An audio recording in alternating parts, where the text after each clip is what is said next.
Je disais donc dans la vidéo précédente pourquoi élever sa fréquence vibratoire, pourquoi élever sa vibration. Permettez, eh bien, grâce à l'alignement, et en particulier l'alignement des 4 corps, puisqu'il est aussi question d'élever sa vibration au niveau des 4 corps, corps physique, les pensées, les émotions, et une certaine dynamique spirituelle qui relève dans son ensemble d'une harmonisation de l'ensemble de notre être au niveau de ces 4 dimensions, physique, mentale, émotionnelle et spirituelle, et en quoi, à partir de quoi résulte un certain alignement d'une certaine qualité qui se fait ressentir de l'intérieur grâce à un bien-être, mais aussi bien-être généré par un état modifié de conscience, une conscience supérieure, en tout cas démentalisée, sortie un minimum de cet embouteillement du mental, de cette emprise du mental que nous connaissons tous. Voilà. Et je disais que cet état particulier était bien connu du milieu professionnel, entreprise, parce qu'il est décrit comme étant l'EIP, l'état idéal de performance. Dans les recherches, études sur le bien-être en milieu professionnel, dans la performance professionnelle, dans les études de psychologie médicale, de psychologie du travail et de coaching professionnel en entreprise, eh bien, il y a par exemple ce psychologue hongrois, Csikszentmihalyi, qui a décrit cet état particulier que l'on peut aussi appeler la zone ou le flow.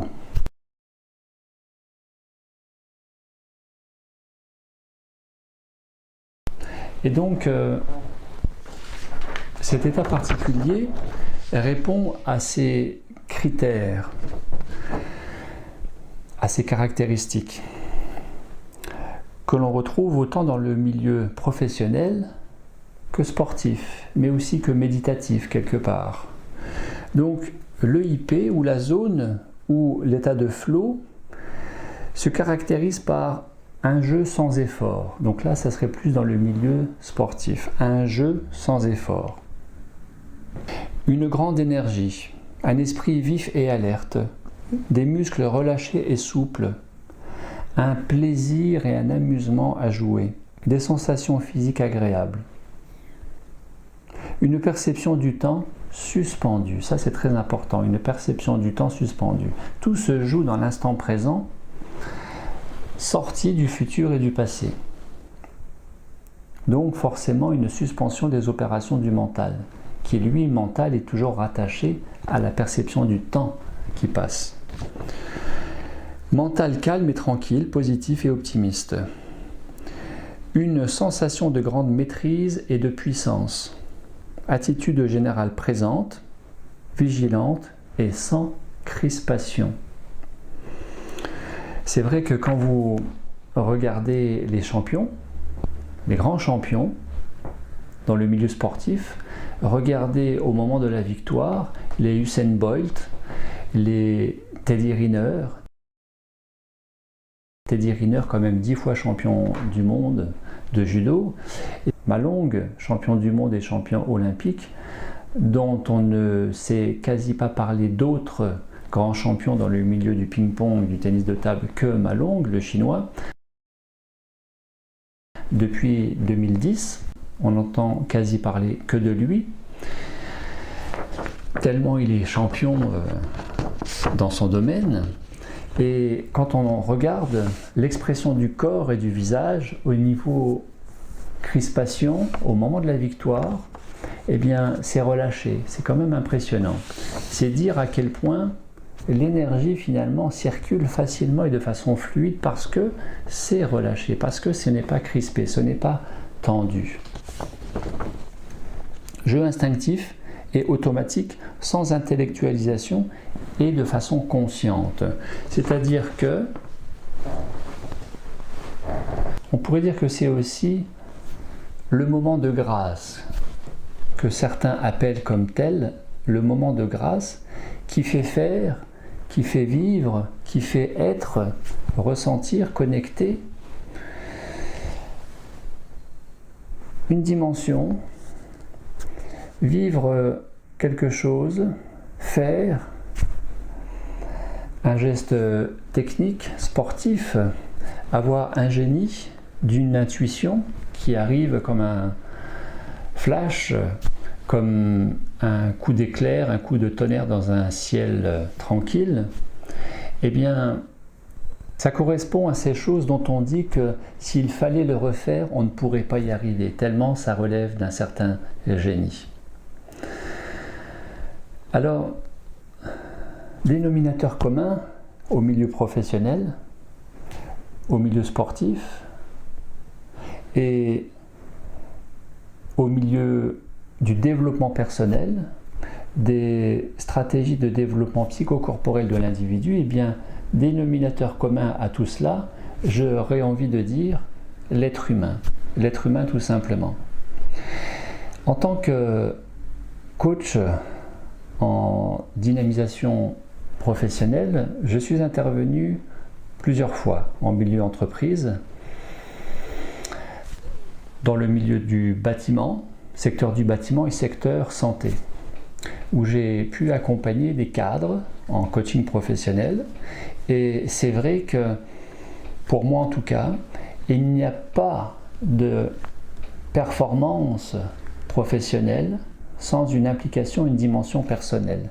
Et quand il y a un coaching, autant dans la dynamique professionnelle que dans la dynamique personnelle, c'est-à-dire le coaching de vie ou le life coaching, eh bien, on ne peut pas faire l'impasse sur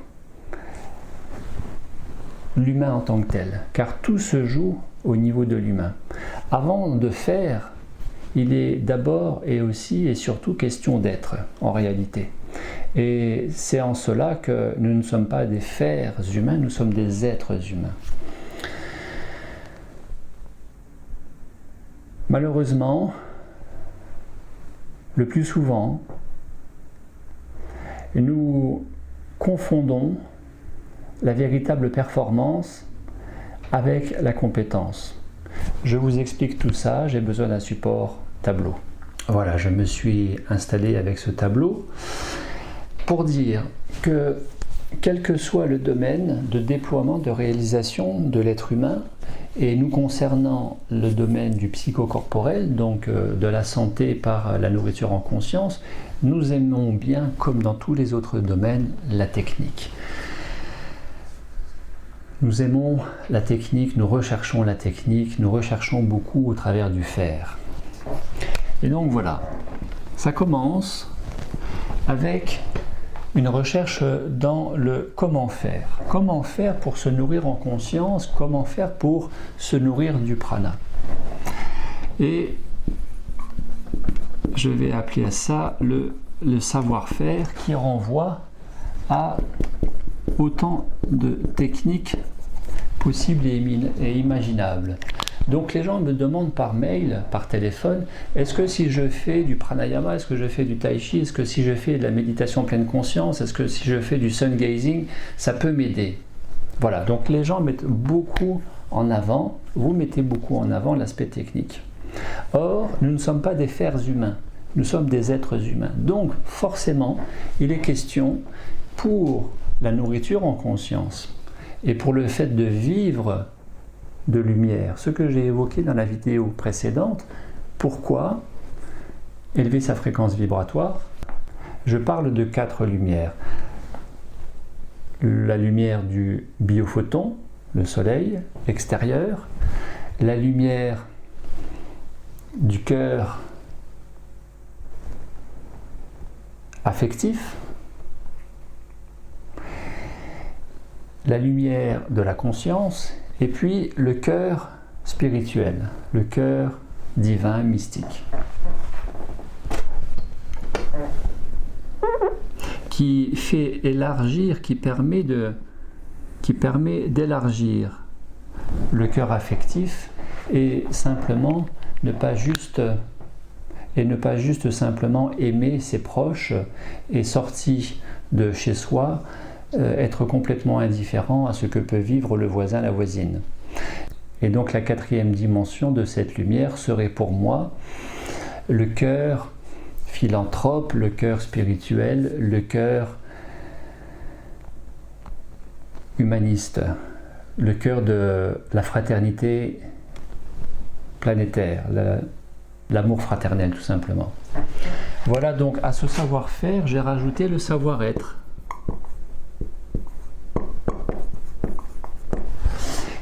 Si la technique est le propre du savoir-faire, qu'est-ce qui est le propre du savoir-être? Qu'est-ce qui caractérise l'être, dans son être-té? Eh bien, ça va être l'écoute. L'écoute. Et vous allez me dire, à quoi sert l'écoute? Eh bien, pas pour faire beau, pas pour dire que nous avons une capacité à écouter, et vous voyez bien que là, ce qui caractérise le savoir-être, avant même de pouvoir s'exprimer et de communiquer avec autrui, c'est déjà de communiquer et de s'exprimer avec soi-même, sur la base de l'écoute. Cette écoute permet d'avoir des informations. Et les informations, nous allons les avoir par les organes des sens. C'est-à-dire que nous allons les avoir par la vue, par les oreilles, l'auditif, par le toucher, avec les mains, kinesthésiques ou tactiles, avec l'olfactif et avec éventuellement le gustatif. Ce système VACOG,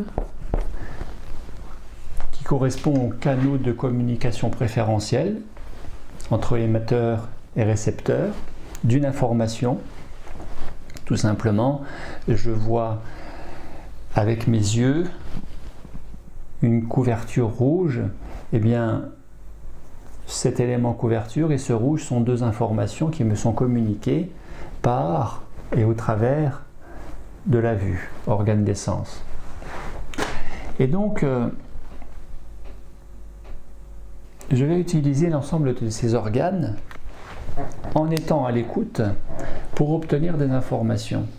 Et nous concernant, la nourriture en conscience, bien sûr, passe par l'ensemble de ces canaux de communication, mais il faut savoir que le V de visuel, c'est beaucoup plus de l'ordre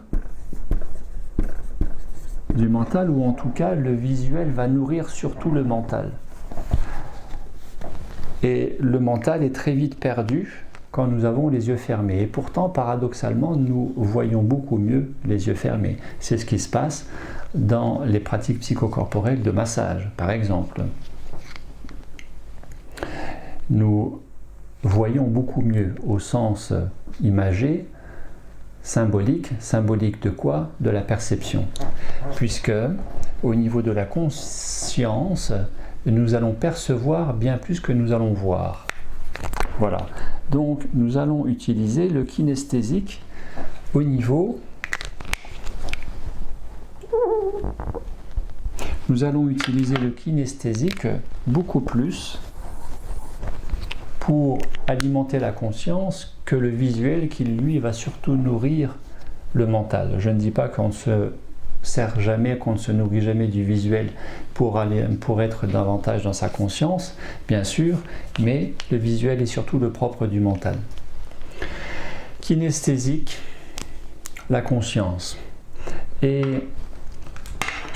grâce à ce kinesthésique, il va être possible de ressentir.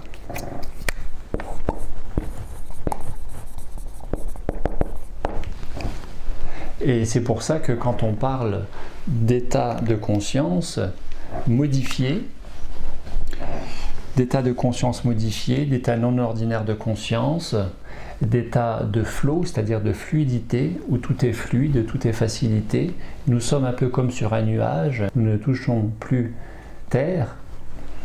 Ce sont des expressions du langage populaire. Eh bien, en réalité, nous exprimons cette troisième sphère qui est pour moi constitutive avec les deux premières de justement ce que nous appelons la fameuse zone.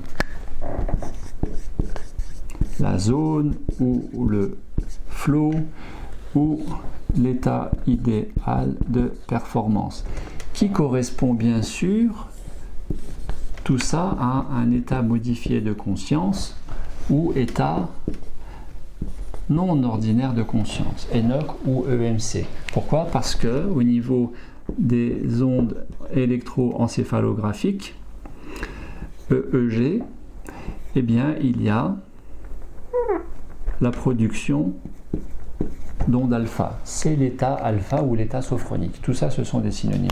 Et donc, savoir-faire technique, savoir-être l'écoute. Grâce à l'écoute, nous allons pouvoir ressentir des perceptions. À condition d'être dans une véritable écoute et que cette écoute ne soit pas une pseudo-écoute, car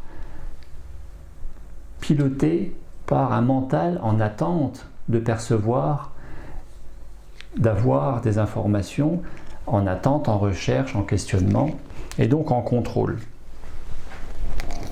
Et que pour cela, il va falloir surtout savoir laisser faire, savoir laisser faire. Le savoir laisser faire permet de ressentir, à condition bien sûr de ne pas être dans une démarche de faire et donc d'attendre, de s'impatienter, de rechercher, d'analyser, de forcer, de tout ce que vous voulez, et surtout d'être à l'écoute. Surtout d'être à l'écoute. Nous avons ici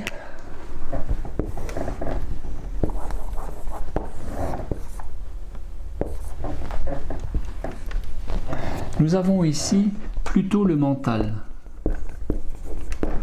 Le mental qui est dans un état ordinaire de conscience type onde électroencéphalographique bêta, et qui lui est dans la dualité. Comme il est dans la dualité, il a du mal à concevoir les choses dans le lâcher prise, dans le laisser faire, dans l'écoute. Et en plus, il va filtrer les choses à son avantage parce que le mental est aussi, bien sûr, piloté par l'ego. Et le mental égotique va générer davantage un paraître qu'autre chose. Et ce paraître va surtout contribuer à un désalignement. Le paraître, l'ego, le mental et tout ce qui va avec, c'est-à-dire les schémas de pensée erronés, les croyances conscientes, inconscientes, les préjugés, etc., qui vont renforcer, entretenir, nourrir les programmations initiales, les mémoires cellulaires. D'où l'idée qu'avec une pause alimentaire, ça permet de détoxiner l'organisme, de déconditionner, de se réaligner en lâchant ce trop de mental, justement. Et à partir du moment où nous connectons un peu plus de, non pas cette pseudo-conscience par trop de mental, mais une plus grande conscience par ce moins de mental qu'on va appeler la supra-conscience. Mental, supraconscience. Mental et supraconscience. Mental versus supraconscient. Je vous disais dans la vidéo précédente pourquoi élever sa vibration, que j'aurais pu intituler cette vidéo volonté ou intention. Qu'est-ce qui fait que ça marche alors que nous nous y attendons le moins en général? Caractéristique du mental versus mental supérieur, mental inférieur, pseudo-conscience, et mental supérieur, infraconscience, inframental.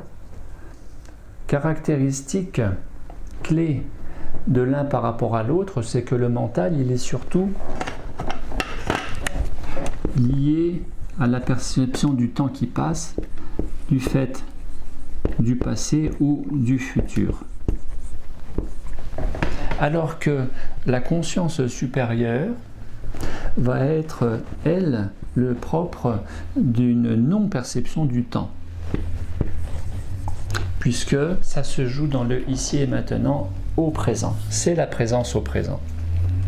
Et donc cet état de flow, cet état idéal de performance, cette zone est favorisée, d'après vous, plus par quoi? Par le savoir-faire, la technique, plus par l'écoute, savoir-être, ou par le laisser-faire qui permet de ressentir?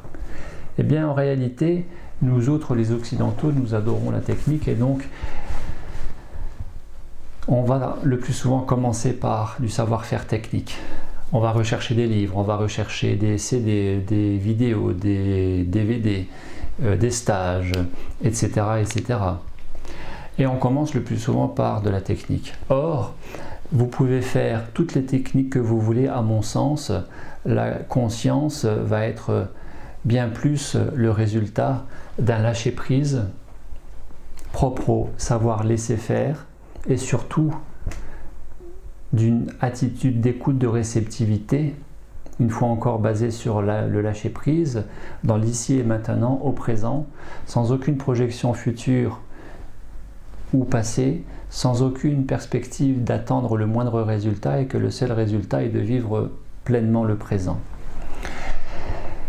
Ne faisons pas le jeu du mental qui lui s'oppose à tout parce qu'il est dans la dualité, alors que la conscience, elle n'est pas dans la dualité, elle est dans l'approche intégrative des polarités qui non pas s'opposent mais se complètent. Eh bien, quelle serait la solution pour se nourrir pleinement de la conscience, vivre pleinement la conscience, pour être le plus souvent, se maintenir le plus souvent dans cet état de flow, qui est un idéal, de se maintenir le plus souvent dans la zone, quel que soit le domaine, une fois encore, que ce soit sportif, professionnel ou personnel, dans sa dynamique personnelle, en tant que déploiement de l'individu, réalisation de soi. Eh bien, en réalité, pour moi, la solution, elle n'est pas de s'opposer à l'un ou à l'autre en disant, parce que certaines personnes vont dire j'arrête la technique ou je fais moins de technique et je vais me mettre à écouter. Oui, d'accord. Mais sur quel support? À partir de quel support? À partir de quoi? À partir de rien? À partir de quoi?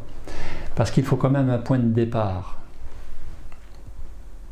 Et donc, ça peut être l'écoute au niveau du corporel, bien sûr, puisque le propre du savoir-faire, c'est qu'il va rester en tant que technique, protocole,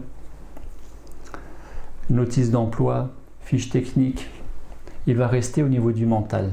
Alors que le savoir-être et le savoir laisser faire va surtout se jouer au niveau du corporel. Donc, on peut très bien partir au niveau du corporel, donc descendre dans le corporel. Mais qu'est-ce que l'on fait et comment est-ce que nous sommes au niveau du corporel? Il faut quand même un point de départ, ne serait-ce que pour le centrage, ne serait-ce que pour l'ancrage, ne serait-ce que pour toutes ces approches d'harmonisation de l'individu, voire de dissolution, de résolution des conflits intérieurs, par exemple les somatisations. Et dans toutes les disciplines, il y a toujours des techniques. Or, je préfère personnellement parler de pratique plutôt que de technique. Je vous renvoie à cette vidéo que j'avais faite l'année dernière, au mois de mai, je crois, technique ou pratique en termes de nourriture en conscience. Pour cela, je vous renvoie aussi à cette vidéo que je trouve, ma foi, pas trop mal, sur cerveau gauche, cerveau droit. En réalité, ici, nous sommes dans le cerveau gauche, et là, nous sommes plutôt dans le cerveau droit. Donc, à orienter correctement les choses, il vaut mieux être oriental, vers là, vers la droite, que occidental vers la gauche. Car vous voyez, Si l'Occident se trouve à gauche sur la carte, sur la map monde intérieure, eh bien, quand on dit que je suis à l'ouest, à l'Occident, ça veut bien dire que je suis un petit peu trop dans mon mental et je suis un petit peu perdu. Je suis à l'ouest. Donc il vaut mieux être un petit peu plus à l'est, et c'est dans ce sens-là que la nourriture en conscience, la nourriture pranique, qui n'est autre que initialement d'utiliser le support prana et pas d'en faire une religion en tant que telle, à mon sens, car c'est bien plus qu'une question ou une considération alimentaire et uniquement une question d'exposition au soleil ou d'imprégnation prana. Il est surtout question de l'alignement. Eh bien, ce qui est le plus important dans tout ça, c'est bien sûr cet alignement qui permet de se déployer en explosant les limites du mental pour ouvrir davantage à la conscience et de se caler le plus possible au présent. Car véritablement, réellement se joue au présent, notre vie.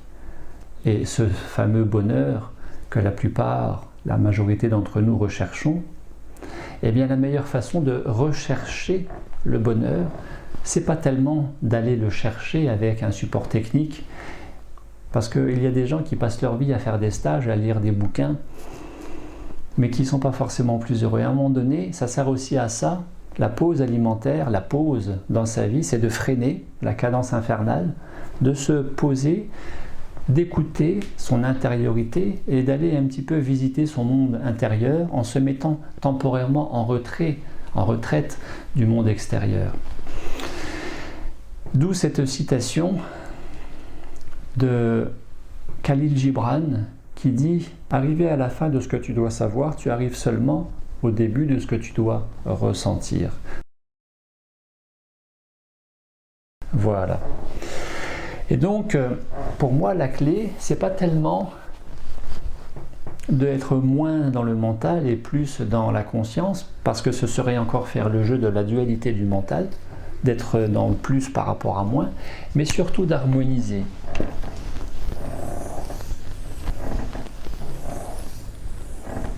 Surtout d'harmoniser le gauche et le droit. Eh bien, regardez, en neurosciences, eh bien, quand on harmonise le gauche et le droit, on procède d'une synchronisation des deux hémisphères cérébrales et nous permettons ainsi de basculer plus facilement en état modifié de conscience parce que alors le cerveau va produire des ondes alpha et nous allons atteindre ainsi cet état de flow ou cette fameuse zone qui nous permet de nous déployer véritablement dans un état idéal de performance. Au niveau neurologique, nous avons cette pièce anatomique qui est le corps calleux qui fait la jonction neurologique, neuroélectrique, neurochimique entre le gauche, l'hémisphère cérébral gauche et cérébral droite. Et paraît-il où il y aurait là le plus d'échanges neuroélectriques et neurochimiques. Voilà. Autrement dit,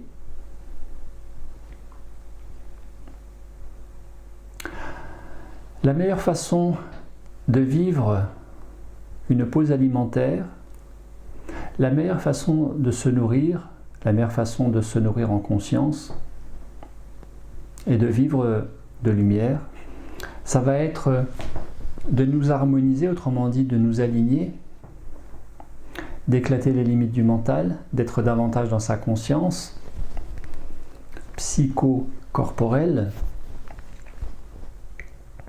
et parce que de vivre au présent, de ne rien d'attendre de plus que de vivre au présent, et de bien vivre au présent, et pas tellement de rechercher un quelconque résultat.